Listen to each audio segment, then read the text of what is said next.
یہ مضبوط رکھیں نا، ہم اعتقاد یہ مضبوط رکھیں، ہمارا کام محنت کرنا ہے، ہمارا کام رزق حلال کی جستجو کرنا ہے، جو ہمارے نصیب اور ہمارے مقدر کا ہے وہ ہمیں ضرور ملے گا، وہ ہمیں ضرور ملے گا۔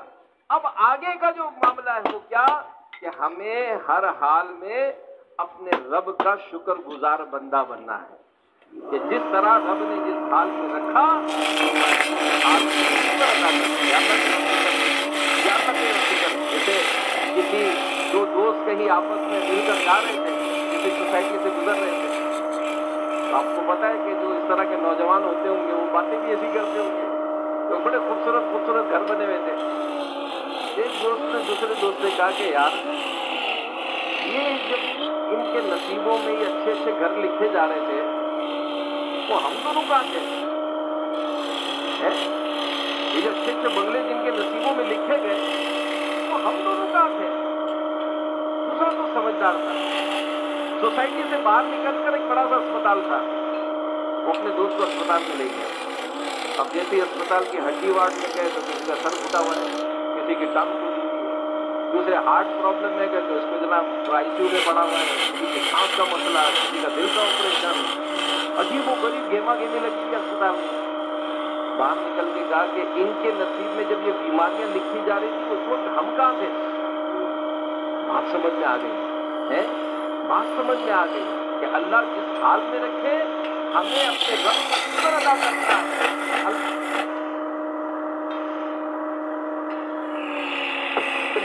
کی خدمت میں ایک شخص حاضر ہوا، عرض کی کہ حضور دعا فرمائیے بارشیں نہیں ہو رہی۔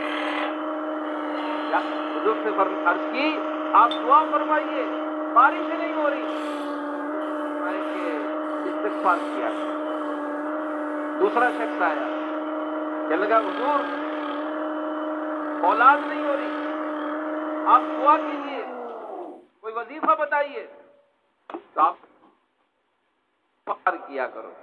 تیسرا شخص آیا اور کہنے لگا کہ حضور میری جو فصلوں کی جو پیداوار ہے وہ کم ہو گئی ہے، آپ دعا فرمائیے، کچھ وظیفہ بتائیے، تو آپ نے فرمایا کہ استغفار کیا کرو۔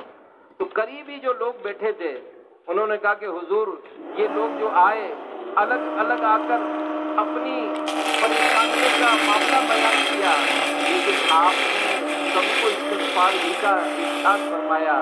تو میرے پیارے پیارے اسلامی بھائیوں، قرآن میں یہ واضح ارشادات ہیں کہ جب کبھی روزی کی تنگی ہو، بارش کی تنگی ہو، اولاد نہ ہوتی ہو، استغفار کرنا اتنا بڑا مقرب عمل ہے کہ اس کے سبب اللہ پاک رحمتوں کا نزول فرماتا ہے، بارشیں فرماتا ہے۔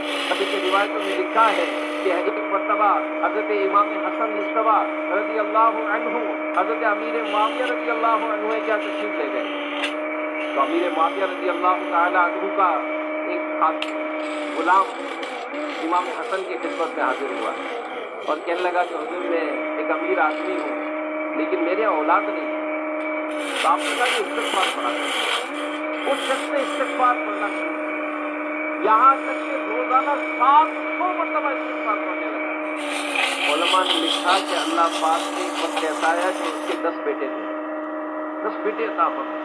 تو یہ میرے پیارے پیارے اسلامی بھائیوں استغفار کی برکت۔ پھر اپنی ذات سے غور کریں کہ میرے جو کام کاج کی کمی ہے، میری جو آمدنی کی کمی ہے، کہیں میری سستی اور کوتاہی تو نہیں ہے؟